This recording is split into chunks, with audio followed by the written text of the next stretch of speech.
Mahindra and Mahindra finance, इस पे सवाल है, क्या नजरिया रखा जाए निवेश के हिसाब से। ये अनुभव कुमार हैं गाजियाबाद से।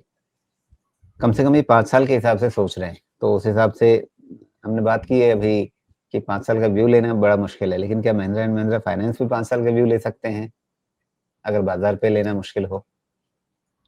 वैल्यूएशन रीजनेबल है राजू जी इनका।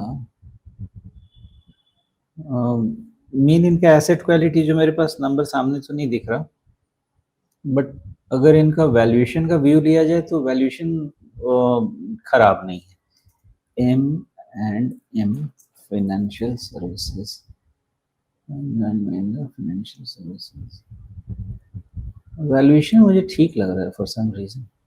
5 साल के हिसाब से अगर सेक्टर टेलविंड की बात की जाए और वैल्यूएशन की बात की जाए, और नंबर 3 इनके ग्रोथ की बात की जाए जो कि 12-15, अगर मान लेते हैं 12-15% का अभी भी ग्रोथ है, तो सेक्टर टेलविंड आने के बाद ये 15% के ऊपर भी सेल्स ग्रोथ जा सकता है इनका, रेवेन्यू ग्रोथ।